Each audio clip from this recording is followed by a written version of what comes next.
This episode is powered by Fuse Energy. Winter is all about energy. Switching on Christmas lights, warming your home for a cozy night in, keeping the TV on for all the festive fixtures. And Fuse keeps things simple thanks to their fixed rates, cheap tariffs, and 24/7 support. Better yet, Alan, Fuse is the fastest growing energy company in the UK, and you can play a part in building the infrastructure for clean, affordable energy by referring land to Fuse for renewables development.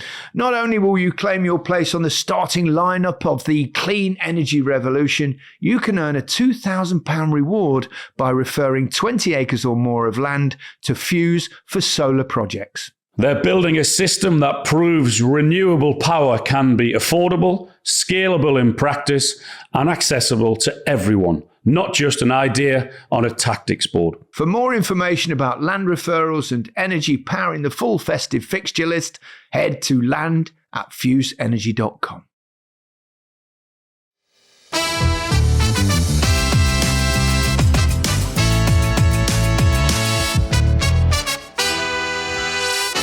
Hello and welcome to The Rest is Football with Micah Richards, Alan Shearer and me, Gary Lineker.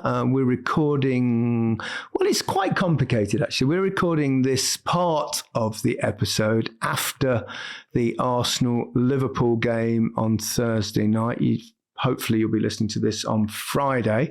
But we also know, of course, that there were 8 games played yesterday and 1 on Tuesday. That's Wednesday and Tuesday. And we're covering those, but we thought we'd put them in the second half because obviously this was a big game. And it also gave us more chance to edit it so we could make sure you got it nice and early on your way to work or the dog walk or the school run or whatever it is you listen to them. So that's our explanation. But after all that, waiting for this big game, it was, I would say, slightly anticlimactic. Would you agree? Yeah, I would agree because I've been in the pub watching it with 2 really good friends of mine, George Colkin from The Athletic and Luke Edwards from Telegraph. So I was in the pub. I went for lunch with them this afternoon. I thought, oh, why not? Let's carry on to the pub. So we watched the match. And it was a bit of an anticlimax, wasn't it, Big Meeks? Yeah, I'd have to agree. I think it was all about tactics. I think Liverpool was going man-to-man, and then they sort of had Szoboszlai and Wirtz. They was the 2 that was pressing. Gakpo, people thought he was going to play up front. He played to the left, Frimpong on the right. And it was just, Arsenal did try go for the game, to win the game, but they didn't have enough quality. Gyökeres, he needs to find something from somewhere. He needs to find it fast. Jesus comes on the pitch, second half. He livens it up a little bit. Thought Madueke did all right when he came on. But if you're in the Liverpool camp, defended really well. Fair result, wasn't it? No one did enough to win the game, did they? I thought Arsenal had the better of the first half and Liverpool had the better of the second half probably. Yeah. But I had a couple of guests for dinner actually. I was cooking as well, but I did have the game on in the background, but they understood. 2 of my favourite people, Marina Perkis and Gemma Forte from the Trawl Pod. I'll give them a little plug because they're next door. Great. Can they hear us? No, I've left them in the kitchen. They're still in the kitchen. I've moved away. What did you cook them? I did a curry. Nice. A Rogan Josh, a slow-cooked lamb Rogan Josh. So you've been preparing it all day, haven't you? All afternoon, yeah, all afternoon. But I did have the game on in the background. But, Manchester City will be quite pleased. We bring them into this conversation because they dropped points. I suppose the good news for Manchester City is that the Antoine Semenyo signing has gone through. Micah's punch in the air. He's gone back to his Manchester City fan time. You happy with him? I'm more than happy with him. Yeah. Now, he's dynamic, can play both sides. We've all seen it. Left, right, attitude, work hard, dynamism. He's got everything. I'm buzzing with this signing. Yeah. Absolutely buzzing. I think it's a really, really good sign. He's clearly a great human being. And we've already spoken about this morning in terms of his attitude, which you'll hear in the second half. This is very random, isn't it, the way we're doing this episode? But I think he's been an absolute great example about how to handle these sort of situations. And to go out scoring the winning goal was absolutely fabulous. And Iraola as well, talked really, really, really well and complimentary about him. So good luck to him. And I think it's a good signing for City. Definitely. Massive. Great attitude, great player. Good luck to him. So Arsenal at home against Liverpool have been struggling. I think it's probably a better result for Liverpool than perhaps Arsenal. Yeah, I guess. I mean, if you said to Arsenal, are you going to be, these 6 points clear? After so many games that they snap your hands off. But they'll be slightly disappointed after they won't be able to beat Liverpool. But I guess also they'll look at it as if to say, how far have we come? We're disappointed not to beat Liverpool at home on the back of Man City drawing at home. So, yeah, I think it is what it is, but Arsenal in a great position. They really are. Yeah, I'll have to agree with what Al said. I still think there will be frustration, though. There's a few groans from the crowd. Do you? After the game. I just think with Man City dropping points, like you said, against Brighton, in the first half, Arsenal was so dominant with the ball, but they couldn't find the last little pass in the end. And I know you look back at the season, you think a draw against Liverpool, but this is a wounded Liverpool side. You know, no Isak, no Ekitike, no Salah. Yeah. All their firepower was out. So you're thinking to yourself, this is a time to play Liverpool, especially with a couple of their results. And they couldn't get it over the line. So yes, they didn't lose the game, but I know in the dressing room they'll be frustrated that they didn't get all 3 points. The one thing that they criticised occasionally, especially in big games, is being overly cautious. Did you feel that tonight, Micah? No, I actually didn't feel that tonight. I just feel like they couldn't open up the doors. Had a few, couple of chances around the box in terms of... No big ones, so was it? Not, it was half chances, but it was those, it was a last pass. Or that little bit of composure in the final moment when they needed it.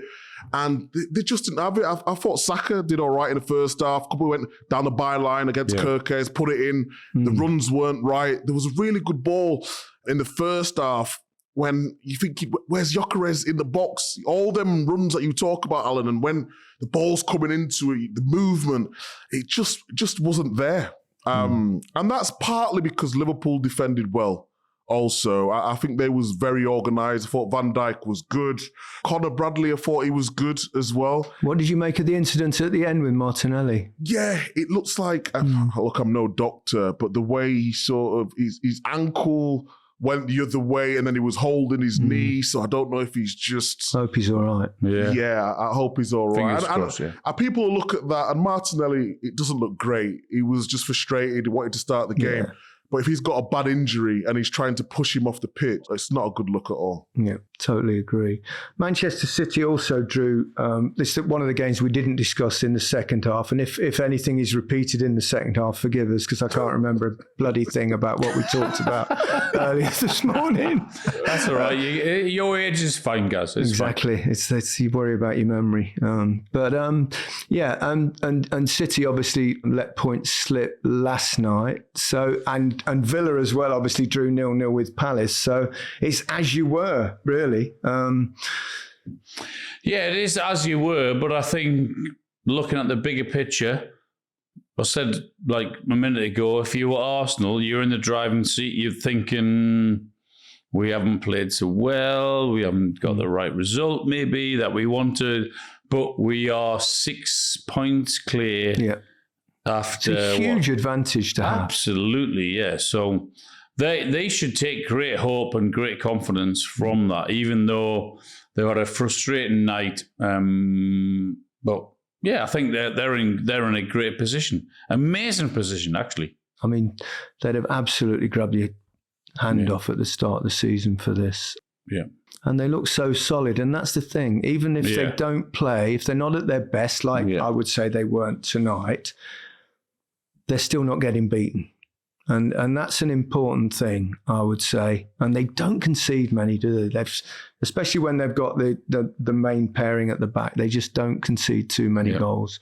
Although Gabriel could have nicked it at the end. He's in my team, Micah. But at least they got a clean sheet. He's in my team as well. Clean sheet. We'll Everyone's take the team, clean sheet. It looks like he's on bonus too as well, guys, so don't worry. I'm not overly worried, Micah, about the bloody fantasy. Drives me mad. Oh, he's fell out the bonus. He fell out the bonuses. What the hell does that mean? He fell out the bonuses because he missed a sitter, apparently, which is like, I don't know. I don't know whether I'll sleep tonight now. Well, he made a lovely lamb rug and just whatever, so it's fine. I did. And so anyway, as you were at the thing, but it's been actually quite a sad few days in the football world. We lost two greats, Martin Chivers, who played at Spurs for many years, scored a hell of a lot of goals for Tottenham. And Southampton. And Southampton as well, Alan. Yeah, quite rightly say. Yeah. And also, of course, Terry Yorath, who had, moved around but played at Leeds for a long time, won the title at Leeds. Obviously, we also know him as the father of Gabby Logan, who is obviously our friend and was a colleague for a long time and still your colleague. So I just want to send our absolute condolences to Gabby. I know how difficult it is losing a parent. So, our thoughts are with you, Gabby, at this difficult time. Absolutely. And also, Alan, I know Kevin Keegan's been diagnosed with cancer, so it's been a bloody horrible few days. Someone very close to you. We found out the news with Kevin the other day, and I was in touch with him, and I sent him a text message yesterday, and as tough as it is, he seems in good spirits, and he got an amazing reception at Newcastle for the game. Obviously, we all love him. He was my hero, so we're sending all our love and my love to Kevin, and hope he's okay and he can come through this. Yeah, absolutely. He's one of my heroes growing up as well. What a player. What a player. Absolutely. What a person. Yeah. And also, obviously, as you said, sending our condolences to the Chivers family and to the to Gabby and to the rest of her family as well. It's like, so hard, so tough. So sad though, wasn't it? Because I don't know if you was watching Match of the Day, but she was on, and then next minute I saw Chappers on, and then he explained the situation. And it's never nice. Yeah, absolutely. It's the worst. It's the worst. Okay, let's take a pause there, and when we come back, it'll be this morning. If you understand what I'm saying. And we'll talk about the games that have taken place prior to tonight. Back shortly. Welcome back to The Rest is Football with Micah Richards, Alan Shearer and me, Gary Lineker. I suppose the last time we spoke, chaps, was around the Manchester United time when we were speculating about what might happen with Ruben Amorim. I think you quite rightly predicted that his days were numbered. You could say hours were numbered. Obviously, Ruben Amorim went, lost his job. There's clearly a big fallout at the top of the club there. It's all a bit of a mess, isn't it? Whatever job you're in life, you can't criticise your bosses like he did. Otherwise, you're going to run the risk of getting sacked. And no surprise, that's exactly what happened. But he has to take responsibility. And with the job he did, it was nowhere near good enough. He'd come in under very difficult circumstances. He was very adamant he wasn't changing, and it was all very mixed messages, I think, and systems and all of that. And so, it didn't work for him. But I have to say, the people running the football club have to accept the blame as well that they need. I mean, they made an absolute mess of it. And we've not the first time we've said this. I mean, if you look at every corner that they've tried to turn and every decision that they've made, it's been an absolute joke. I mean, whether it was giving Ten Hag a new deal, whether it was then sacking Ten Hag, whether it was paying Newcastle for Dan Ashworth, and then him going on gardening leave, and then them sacking Dan Ashworth, and then giving him a payoff, and then going to get Ruben Amorim and not accepting he has to come in now, and then paying the money for him and then his staff, and then 14 months later, 15 months later, sacking him. I mean, and then the list goes on and on, whether it's staff, whether it's other decisions. The owners, the Sir Jim Radcliffe, Wilcox, Barada, they have to accept their blame as well because they've made an absolute mess of every decision they've made since they've been in there. Do you think it was the right time to get rid of Amorim, though, in the grand scale of things, Al? After what he said, there was no way back for him. You can't criticise your bosses like that in any walk of life. And he wasn't in a position to come and criticise because of results and everything else. He hadn't done well enough to come out and have a pop with his bosses, had he? Yeah, I'd agree with that to a certain extent, but I don't think it was the right time to get rid of him. Really? The league's been a bit funny, isn't it, in terms of results? Everyone's taking points off each other. There was not far off Champions League positions. We've got a window now where he can get new players. He's got players at AFCON. He's got injured players. In terms of what he said, totally agree with that. I think his position was untenable. But in terms of the team and the structure and then having to start again, I don't think it's right. What's the point in it? And then Solskjaer was deemed not good enough the last time he was at Man United. Now he's rumoured to come back to the end of the season until they get a proper manager who can take him. There's been reports of Tuchel. I just don't understand the plan. And the reason I ask that is because Barada, who's at Man City, he's supposed to be an unbelievable operator in terms of getting players in, making sure the club's very stable. But the decisions, I have to agree with you, seem like nobody knows what they're doing, which is frightening at the level that we're talking about of a club the size of Manchester United. So it's more confusing, but I don't think right now was the time to get rid of Amorim because you have to start again. I think they're already starting to make strange decisions, aren't they? Even post Amorim, you'd put. Bringing Darren Fletcher, fine, perfectly, understandable to bring someone like that in to run the team for a minute. And then they're talking about bringing another interim in until the end of the season, which doesn't really make much sense. Then they're going to probably point someone in the summer. Who that will be, I don't know. Who would go there as well, by the way? There's a few people available now. That you mentioned Thomas Tuchel. But why would someone of that grade walk into that club at the moment because of all the examples that Alan gave recently? It's become a bit of a basket case of a football club. There's clearly all sorts of shenanigans going on at the very top, and it's been significantly worse, obviously, since Radcliffe came in. I mean, you can speculate all you like as to who might be next, but if they give it to Ole Gunnar Solskjaer and he does okay, then they'll be in a position again where they probably won't end up having to give it to someone that perhaps they don't really want to give it to. I don't know, because they disposed of him, just a few years ago. So I think they have to be really careful on that situation because whoever they bring in now, whether that is Ollie or whether it's Michael Carrick or whether it's Darren Fletcher that stays in the job, even if they were to do really well in between now and the end of the season, I think they have to be really careful in their judgment in terms of, because there could be some big hitters available at the end of the season, even after the World Cup. And there's no doubt that I think Man United need a big, strong manager now who's been around it and seen it all and done it all, and a big name manager to come in and take control.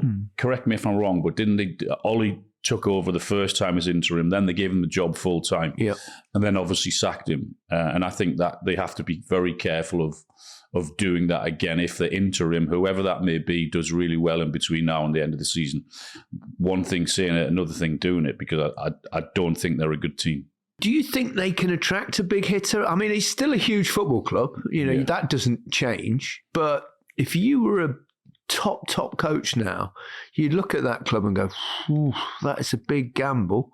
I think you still want the job. You're always a manager, think you can turn it round. I think the key question, Gaz, would be, do you have full control? Are you a coach or are you a manager? And do you get to pick the players that you want? Are you not having people above you meddling what you want to do on the pitch? And if you have full control, 100%. Coaches don't get full control now, do they? Shifted up. Have the suits taken over the game? You know, the people up in the top wanting to make the decisions. We saw that obviously with Maresca. We've seen that now with Amorim. Very strong rumours around Liverpool at the moment. There's a bit of a fallout between Arne Slot and I think it's Richard Hughes running the operations there. People want their say on team matters and etc. But just on that, guys, though, I understand it, you know, for a little bit of balance. So if you have a manager who comes in and buys all these players and then the new manager doesn't like those players and wants his own players, then you end up with a huge bill. You might have played massive transfer for these players. Then they say they're not moving because they don't like the options that are presented to them. Then you end up with an unsettled dressing room. So I understand why they do get involved, but I think they can work together. That's what they need to do. You've got to be together on these things. I mean, yeah, and a game, it's difficult. If you've got a different manager every year, how do you kind of get any kind of partnership going between you? So it is a problem. It is difficult. What I would say is that if you look at the top three in the league at the minute, Arsenal, City, and Villa. All well run. All heavily influenced by the head coach stroke manager. There's no way anyone's coming into City without Pep say so. There's no way no one coming into Villa without Unai's say so. And I would say the same with at Arsenal. And I think when you look at those three clubs, maybe I'm wrong, I don't know, but they for me, is it a coincidence that manager stroke or have big say in who's coming in? Not just that though, Alan. They've also, the three of the managers are probably just about the longest serving managers in the league. And that itself, I mean, how can you build something in 8 months, 10 months, 12 months, 14 months?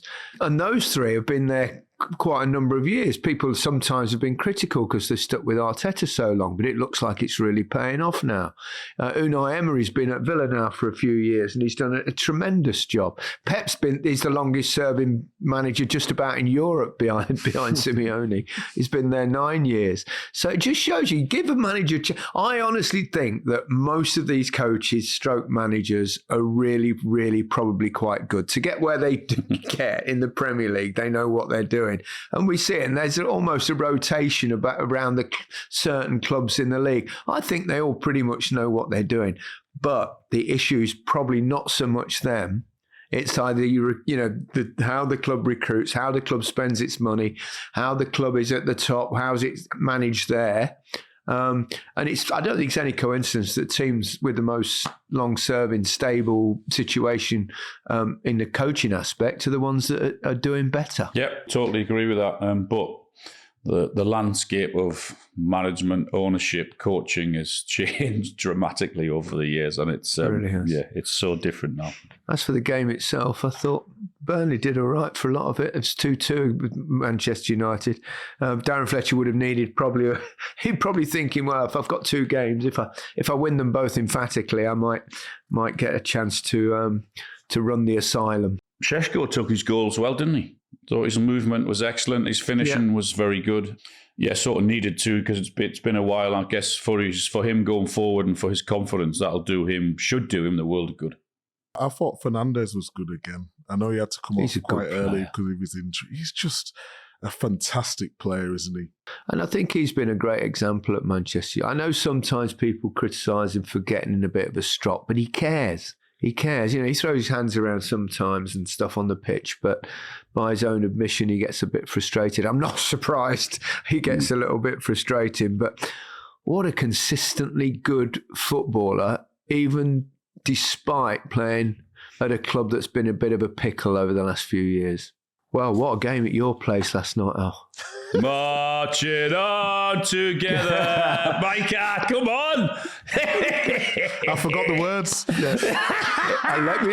Let me brief our listeners and viewers. On our group chat, there was a little bit of to and fro, let's say, between Alan and Micah last night during the game.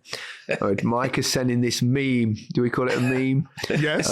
Or a GIF. Meme or GIF's or a fine. GIF. Yep. Singing the song, marching on together every time. Every time Leeds led, Micah would post that on the chat. And then when the tune equalised, Alan would respond. And it went very late. Twists and turns. Leeds actually became only the second team in Premier League history to lead a game 3 times and still lose. Wow. The first time was also Leeds United back at Spurs only 3 years ago, 2022. And they also lost 4-3 on that occasion as well. I mean, it was an incredible match. It was a great game.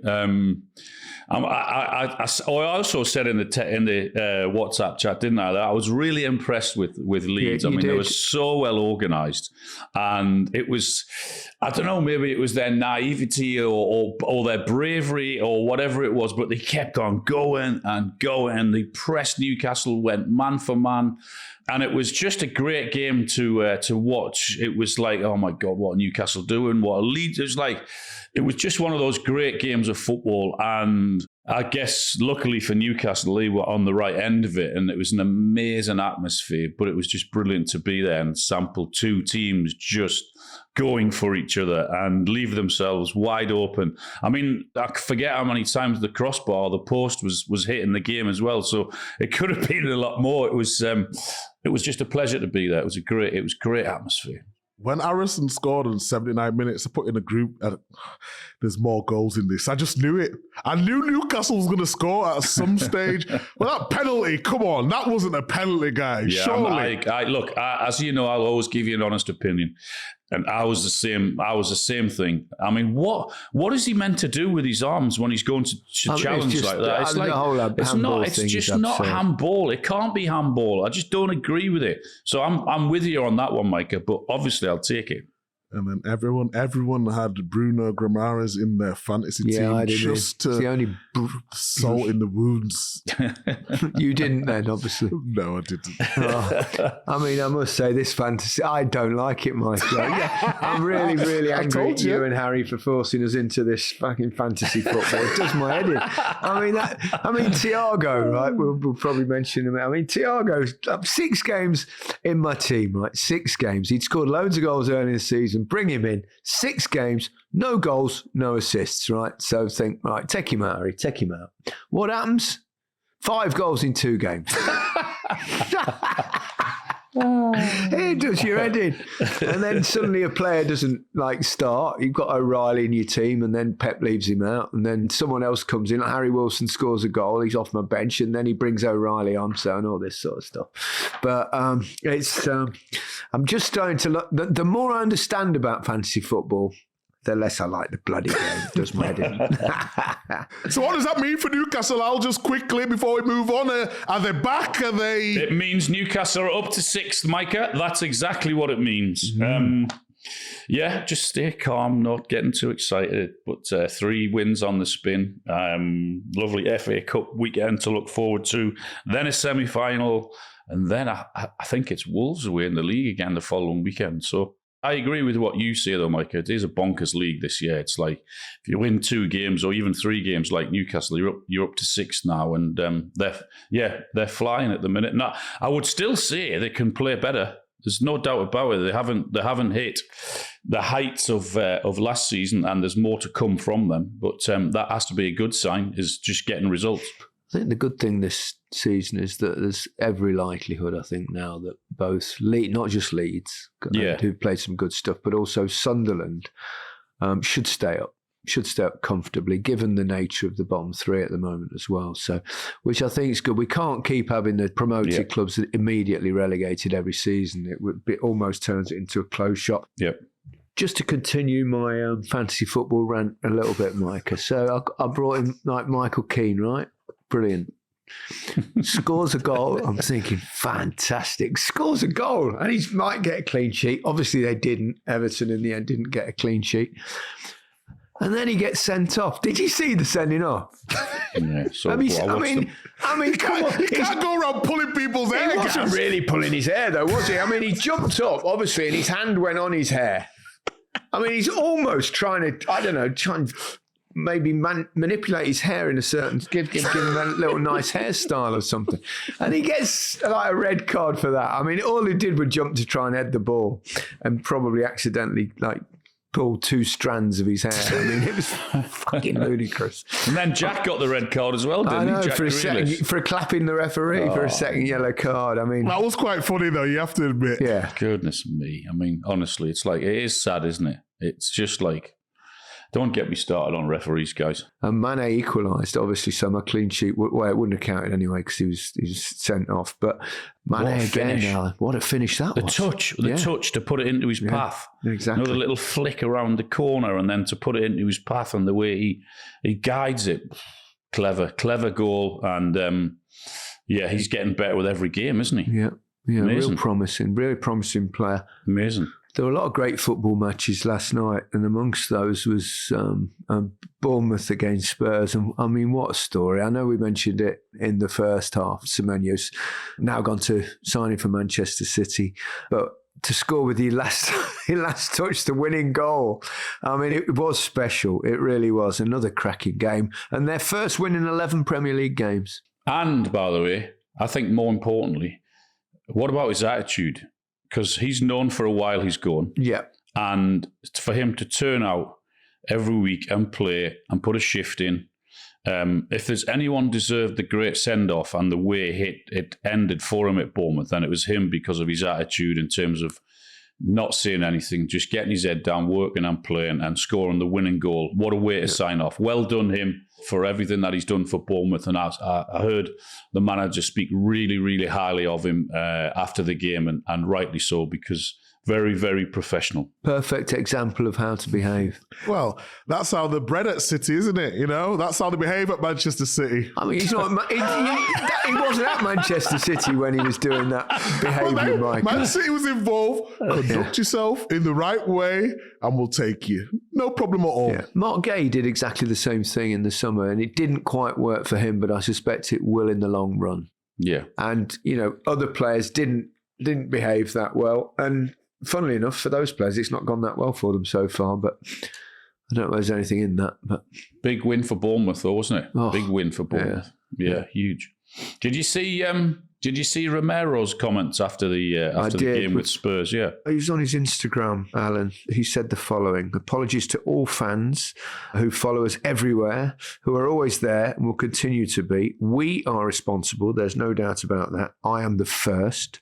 But we will keep facing up to it and trying to turn the situation around for ourselves and for the club. At times like this, it should be other people coming out to speak, but they don't. As has been happening for several years now. They only show up when things are going well. We'll stay here working, sticking together and giving our all to turn things around, especially at times like this. Keeping quiet, working harder and moving forward all together is part of football. Altogether, it will be easier. Now, this seems to me, it's not a manager doing it this time, but it's a player. It's another little dig at the suits, isn't it? Yeah, there's no doubt about it. I guess it's whoever's signing players, whoever's running the club at Tottenham, and that's who it's a dig at. There's no doubt about that. It has to be, doesn't it? Yeah, but the players can play better also, you know? Well, he is saying that. He said it starts with us. It's down to us. It's our responsibility. He does say that, and he says, I'm the first. He blames himself first. But he's obviously, and we've heard it from previous managers, haven't we, at Tottenham, that things are very, very difficult there. I don't know whether he's, well, obviously Levy's not there anymore. He lost his role, but it seems perhaps things have not changed. We don't know exactly what he's referring to or who he's referring to. When managers or coaches do that, they tend to lose their jobs, but I don't think they want to get rid of Romero. He's far too good a player. Yeah, absolutely, yeah. It is strange though, isn't it? We never ever hear from, and that's, I guess that's what he's saying. And I guess the similar thing at Man United, the people that make the big decisions in terms of bringing players in or bringing the head coach or manager, however you want to describe it, you never hear from them. So Khaldoon does a sit-down interview after every season.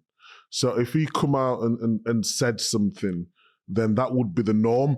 Like, if the owners don't come out and speak, and they haven't done for years and years, why would they come out and speak now? I'm not necessarily saying owners, Micah. I'm saying, the director of football or a chief executive or something like that. Whoever's making the big decisions, i.e. signing players or signing a coach or a manager, you don't hear from them. Ever, really, do you? You heard a little bit from Levy, didn't you, when he was still at the club? But yeah, you raise a good point. But I feel it's a little bit of a cop-out. I've played with some good teams and I've been from relegation with Villa. I don't come out and start talking about the board. Ultimately, I wasn't playing well enough, and Spurs have not played well enough for 2 seasons now. So it's easy to pass the buck, isn't it? We can all do that. And there probably is something in what he's trying to say. And it would be nice for that little bit of support. So I get that point. But ultimately, they've not been good enough on the field. Or is he saying he wants better players? Maybe that's what he's angling for, Al. Yeah, it could be. It was a bit of a debacle, wasn't it, in the summer when they missed out on Morgan Gibbs-White, didn't they? Sudden turn around on that one. And then Eze has obviously went to Arsenal. Yeah. They're big rivals. Got to mention Paulinho's goal, though. The overhead kick. I like that. That was pretty tasty. Before we move on, let's talk about Chelsea as well, who lost the local derby down the road here at Fulham. Another good result for Fulham. Obviously, Rossini was at the game, but he wasn't in charge of the side. Good call, that one. It's one of those, you probably want to do it, and then if you don't win. Fulham did well. Chelsea went down to 10 men. Cucurella, I think that was the right decision, wasn't it? He had to send him off. It was the right decision. Yeah, I think maybe just. But Wilson had his arm across him first, Brilliant didn't he? forward play. It was smart. It was clever. Brilliant forward play, the way he got across him. Harry Wilson. No, that's what you That's what you have to do. He's holding him. The ref doesn't give a foul, and then it's just a natural reaction. I don't think he was holding him, Micah. He's just run in front of him. The defender shouldn't get the wrong side of him then, and he wouldn't be able to hold him. Hold on. Watch him back. He's holding him like that, stopping him from being able to run. And then he gets in front of him, and then he just holds on a little bit too long. So I agree with you. It's probably the right decision. Great forward player, Micah. If you defenders are stupid enough to get the wrong side, then you're going to get sent off. It was the right decision. Clear red card. Delap obviously scored, missed a chance just before he scored the goal. I think there's something in him. He's got to prove it yet. He's got to stay fit. Yeah. But I like his movement. I like the way he tries to get behind. I think he will score goals if he stays fit and strong. I'd love to see him get a real run of games just to give him that opportunity. Interesting to see if Liam Rossini will do that. We haven't spoken since that was confirmed that he's got the job. It's a big challenge, as we said, when we thought he was going to get the job. But it is. But what an opportunity for him. Yeah, it's a great opportunity for him. As we said earlier, huge potential. But it is a massive job, and I hope he doesn't get swallowed up in it. It's very different, I think, to other football clubs and how it's run. There's no way he could have turned it down. So yeah, we wish him well, but it's a huge job. But before we move on, can we go back to the archives again? Ooh. You said the up-and-coming managers. And who did I said? I said about a year ago, Liam Rossini is going to the very top. And John and Harry, I want the evidence. I want the evidence of this because I remember saying it. And look now. Micah, can I say something? I'm looking over your shoulder at your cabinet there and I'm trying to find your trumpet. Well, you're looking the wrong direction. It's over there. Well, it must be, because you do half blow it a lot, your own trumpet. I just want the evidence. I want the receipts. That's all I want. Yeah, we've got the evidence of your football fantasy team and it's shit. You're last in our group, by the way. So you can give all that trumpet blowing you like. But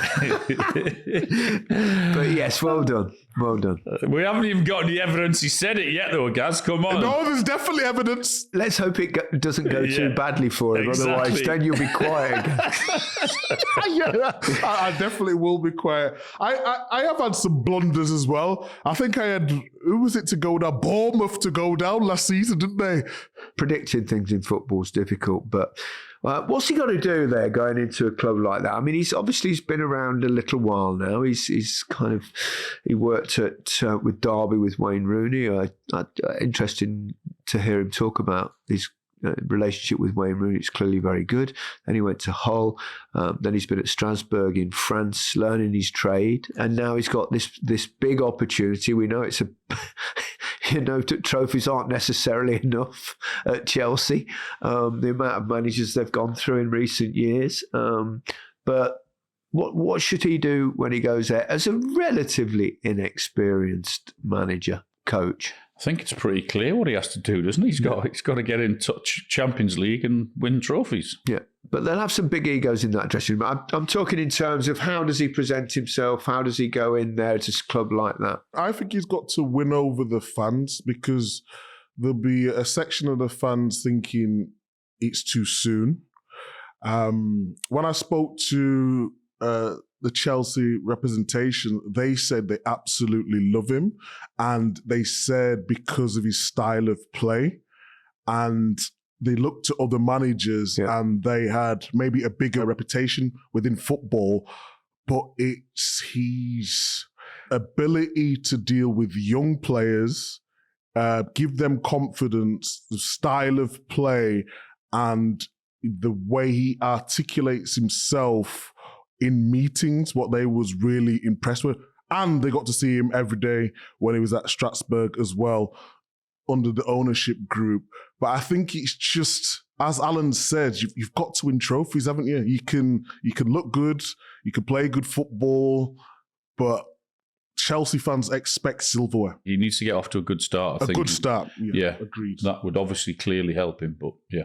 I think it's great to see a young English coach coming in and getting an opportunity at one of the big boys. And it doesn't happen very often. Obviously, Frank Lampard did it on a couple of occasions at Chelsea, and it didn't quite work out for him, although he's killing it now, obviously, at Coventry.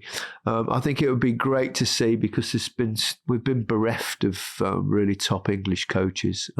He seems incredibly driven and intelligent when I've heard him speak. So, and it's another thing doing it with a club like Chelsea, but good luck to him. Good luck to him. Yeah. Before we go, we should talk just a quick line on a very significant game that was played on Tuesday night, where Forest came out on top at West Ham. I mean, it's looking highly unlikely that the bottom three will be anything but the bottom three at the end of the season. Yeah, it was a massive result, wasn't it, for Forest? Yeah, West Ham. I thought they did all right first half, but I think they were the better team.